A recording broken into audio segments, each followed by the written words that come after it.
हाय। Hello, नमस्कार, सलाम। तो दोस्तों, आज हम कल्पना की दर्द भरी कहानी बताने वाले हैं। कभी कभी अपनों के लिए अच्छा सोचना कब बुरा बन जाता है, हमें पता भी नहीं चलता। कल्पना के साथ भी कुछ ऐसा ही हुआ। तो आइए अब जानते हैं कि क्या है कल्पना की दर्द भरी कहानी। कल्पना एक मध्यम वर्गीय परिवार से थी, जिसने अपनी स्नातक की पढ़ाई पूरी कर ली थी और अब वो अपने घर पर ही छोटे बच्चों को ट्यूशन पढ़ाती थी।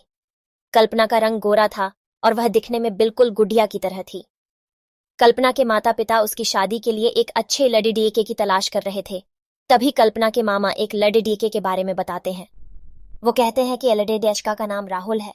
वह किसी कंपनी में मैनेजर के पद पर है और महीने के 70,000 कमाता है। कल्पना के माता पिता ने लड़के की फोटो देखी तो उन्हें लड़का पसंद आ गया। जब कल्पना की मां ने कल्पना को लड़के की तस्वीर दिखाई तो कल्पना ने कहा, जब आप दोनों को लड़का पसंद है तो मुझे भी पसंद है। अब लड़का और लड़की वालों के परिवार ने मिलकर शादी की तारीख तय कर दी।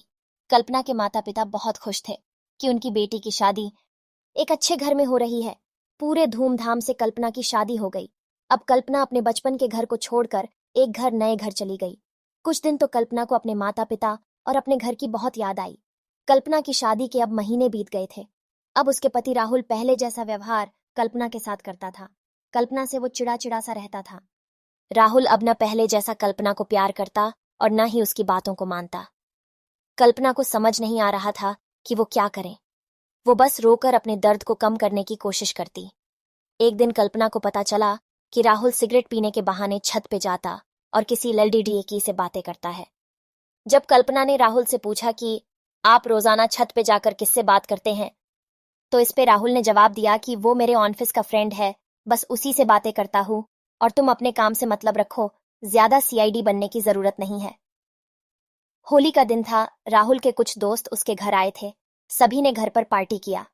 उस दिन राहुल का एक दोस्त थोड़ा ज्यादा ड्रिंक कर लिया था और उसने नशे में कल्पना के सामने जाकर कहा, भाभी आप इतनी प्यारी और मासूम हो, फिर भी राहुल भाई दिन भर उस घमंडी नेहा से बातें करते रहते हैं। लगता है कि आप राहुल भाई का सही से ख्याल नहीं रखते। ये सुनकर कल्पना का शक अब हकीकत बन चुका था।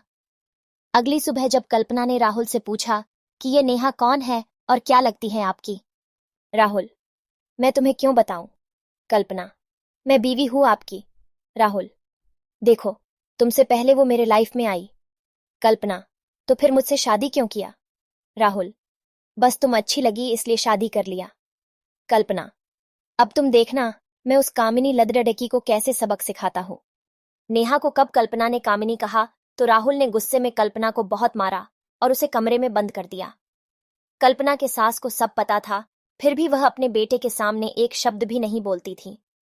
शाम को जब राहुल आया तब उसने रूम का दरवाजा खोला। उस दिन कल्पना की तबीयत खराब हो गई, फिर भी उसी हालत में उसने खाना बनाया। कल्पना ये सारी बातें अपनी मां को बताना चाहती थी, लेकिन चाहकर भी वह नहीं बता पा रही थी, क्योंकि वह जानती था कि अगर उसके माता पिता को ये सब पता चलेगा तो वह परेशान हो जाएंगे। राहुल अब कल्पना के साथ नौकरानी जैसा व्यवहार करने लगा। छोटी छोटी बातों पे उसे मारता। कल्पना अब धीरे धीरे डिप्रेशन का शिकार होने लगी। उसके दिमाग में गलत गलत ख्याल आने लगे। अब न वो समय पे खाना खाती और न ही किसी से बात करती। आखिरकार एक दिन कल्पना ने रूम में फांसी लगाकर आत्महत्या कर ली। कल्पना ने आत्महत्या का कारण किसी को नहीं बताया, लेकिन उसके सास को पता था कि कल्पना ने आत्महत्या क्यों किया। दूसरी तरह कल्पना के माता पिता का रो रो कर बुरा हाल हो गया।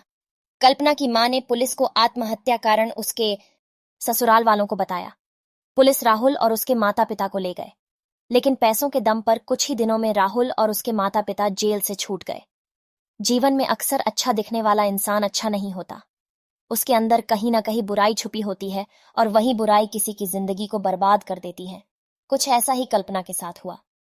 तो दोस्तों, आपको ये कहानी आपको कैसी लगी, आप हमें कमेंट्स के माध्यम से बता सकते हैं।